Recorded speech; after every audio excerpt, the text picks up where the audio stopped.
Hi, everyone. Thank you so much for joining us here on KREM 2 News at noon. I'm Laura Papetti. We appreciate seeing you today. We're going to get a check on weather on this election day. We have Thomas Patrick standing by. He's in the Outdoor Weather Center. Some days it's great to be in the Outdoor Weather Center, Thomas. I don't know if today is one of them. I personally always love coming out here, Laura. Whether it's the elements of the heavy rain or the blinding snow or maybe those perfect sunny days. Today, somewhere in between all of that. Yes, cloudy and gray. Everything is just soaking wet. I'm not going to sit down on any of the patio chairs that are usually left out here year-round. Those are way too wet for my taste today. But the rain has stopped today. Well, I want to say we're going to dry out, but I don't know if that's kind of overselling it. We're not going to get any more rain, but I think all this water that's around us isn't going to really go anywhere here. Not with the cloud cover and just the generally humid and clammy conditions of this Tuesday midday. Everything's going to stay wet. Really, even the streets and the sidewalks probably just going to stay wet all day long, even if there is no active rainfall for the remainder of the day. Temperatures are currently in the low 40s.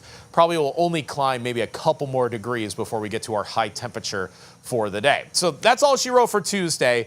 But we'll take this as just a breather before our next rainfall, which is here straight away tomorrow and Thursday and Friday morning. So really the next 2.5 days will be filled with scattered showers at minimum here. So the wet conditions not going anywhere. They're totally commonplace for the remainder of this week. So coming up, I'll show you the timeline of these next few storm systems, but also an increase in temperatures. It won't be quite as cold for the second half of this week. So those details are coming up.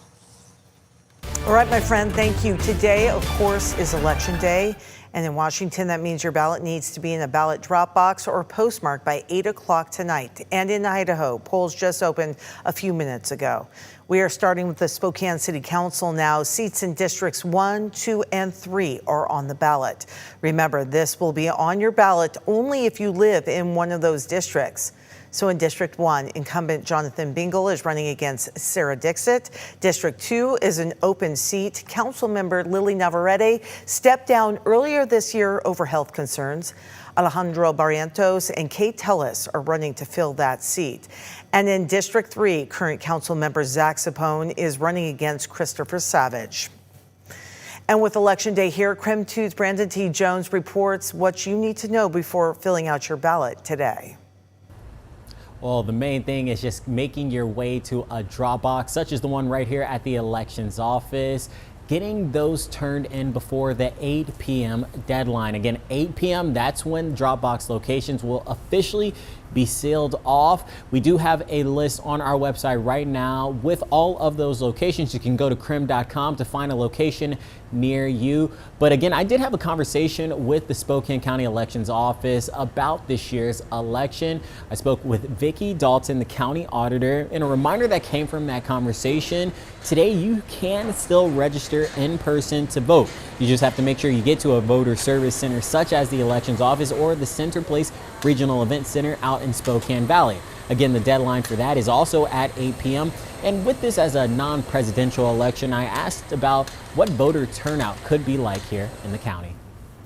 Well, we're hoping to at least break 40%. We have our fingers crossed on that. And so, you know, if people will dig through their mail, find their ballot, look at their voter's pamphlet, make decisions on some, you don't have to do all the races, get that ballot marked, get it back into us. So another note, as you turn those ballots in, make sure you return your envelope and it is properly signed with your name. Your return envelope has to be properly signed with your name. And once Dropbox closes tonight, unofficial election results will be available roughly around 8:15 or so. And the election is certified on November 25th. So our crews will have coverage from these election results later in the day. And then you can also find more information again on our website at krem.com. For now, reporting here in Spokane, Brandon T. Jones, KREM 2 News. All right, Brandon, coming up in our next half hour, we'll let you know what voters in North Idaho need to know before heading to the polls there.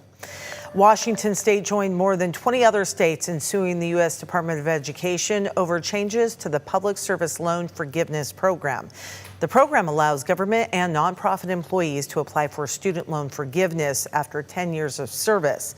The lawsuit claims a new federal rule unfairly limits which government agencies and nonprofits qualify.